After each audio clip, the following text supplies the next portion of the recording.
Powitajmy prezydenta Rzeczypospolitej Polskiej, pana Bronisława Komorowskiego.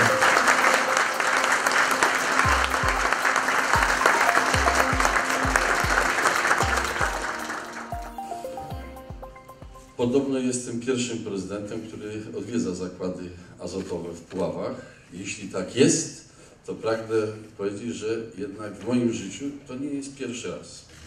Byłem w zakładach azotowych po raz pierwszy w życiu w 1981 roku jako młody, radykalny działacz Solidarności. Co dla mnie wtedy wiązało się z trudnym zadaniem, kompletnie sprzecznym z moim całym charakterem i wszystkimi moimi marzeniami, bo występowałem w roli osoby, która musiała nakłaniać do tego, aby nie doszło do wybuchu strajku generalnego. To był marzec 1981 roku. I pamiętam moje własne spotkanie z załogą, z robotnikami, kiedy musiałem po raz pierwszy w życiu mówić nie od strony emocji, a od strony racjonalności, rozsądku. To była nowa rola, zupełnie nowy sposób patrzenia na świat i na siebie samego. Dlatego odczuwam ogromną satysfakcję, że dzisiaj mogę powiedzieć to jako prezydent wolnego kraju, wolnej Polski, że mogę podziękować także za dobrą pamięć o działaczach solidarnościowych z tamtych lat, bo gdzie jak gdzie, ale tu w Puławach, tu w zakładach azotowych znaleziono rozsądne, ale i uczciwe rozwiązanie kwestii wyrównania krzywd, jakie były udziałem wielu działaczy solidarnościowych wtedy z okresu stanu wojennego.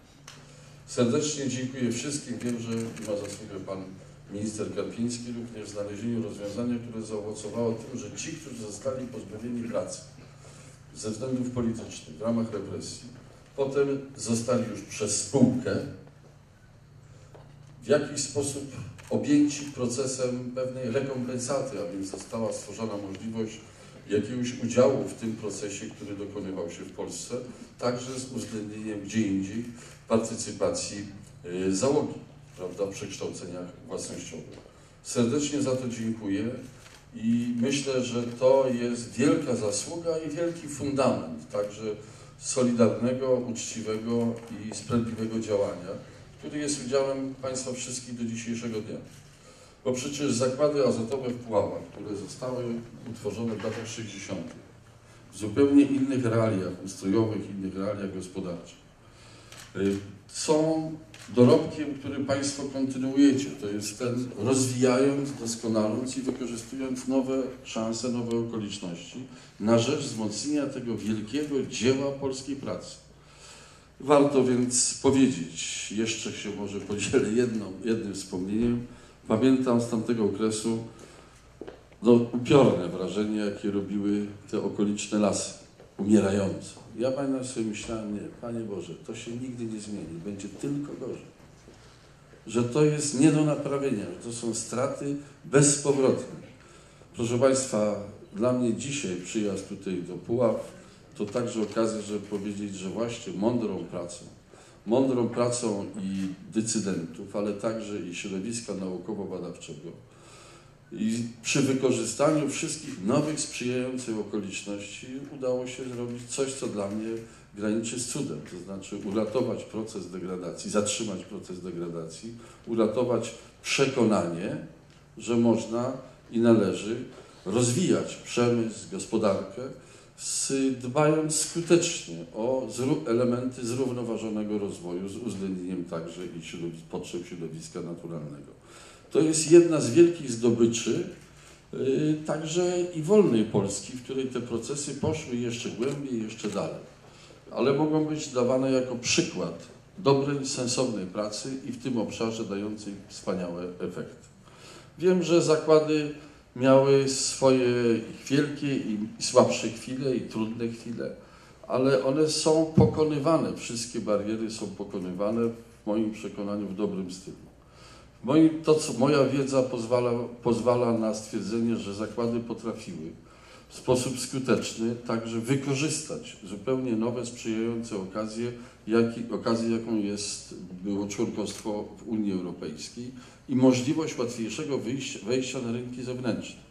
Wiem, że tak samo zakłady, dzisiaj cała grupa azotowa potrafi wykorzystywać znowu nowe, dodatkowe, sprzyjające okoliczności, potrafi chwytać szanse już w wymiarze de facto działalności globalnej. Bo od pana prezesa wiem, że jest i wielka przygotowana inwestycja, gdzie w Senegalu, proszę państwa. To jest miara polskiego sukcesu, to jest miara sukcesu także Grupy Azotów i zakładów azotowych w Puławach. Że można dzisiaj już operować z takim rozmachem. Można być obecnym w sposób przepotężny na rynkach europejskich. Można skutecznie także utrzymywać swoją pozycję na rynkach wschodnich, ale można już sięgać skutecznie po rynki zupełnie, wydawało się, na antypodach świata, właśnie w wymiarze globalnym. To jest miara sukcesu całej Polski. Tu widać, jak nawarstwianie się mądrej polskiej pracy, bo przecież od początku istnienia zakładów do dnia dzisiejszego, od lat 60. ubiegłego wieku do dzisiejszego dnia upłynęło kilkadziesiąt lat. To są prawie chyba, można to liczyć, 2,5, a może już prawie 3 pokolenia. Ta mądra praca, ona się musi w dalszym ciągu nawarstwiać. Dlatego serdecznie dziękując za te wszystkie dokonania, chcę serdecznie również życzyć, aby zakłady azotowe właśnie w poczuciu tego sukcesu idącego przez pokolenia w dalszym ciągu łapały te nowe okoliczności, dające nowe szanse i skutecznie rozwijały się, tak powiem, nie tylko w imię polskiej dumy, ale polskiego interesu. W imię interesu ogólnopolskiego, całej polskiej gospodarki, ale także i tego regionu, także Puław.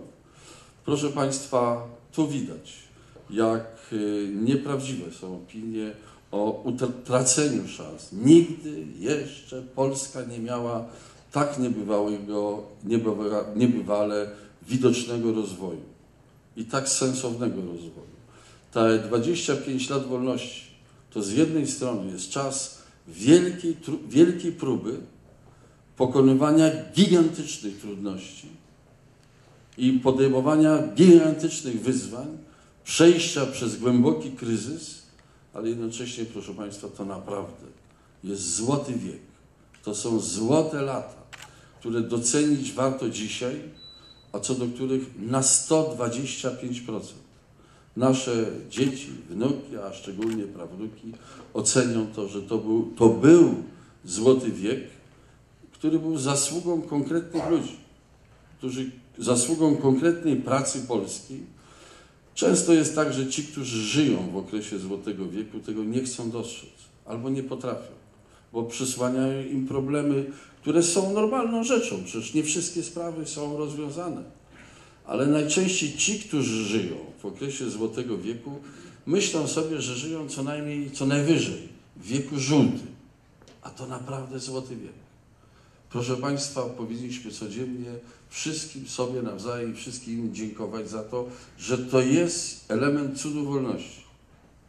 I to są lata, które musimy wykorzystać mądrze, z myślą o przyszłości. Nie tylko z myślą o własnej dumie. Z myślą o powodzeniu następnych polskich pokoleń w skali całego kraju, w skali także Puław. Serdecznie wszystkim dziękuję.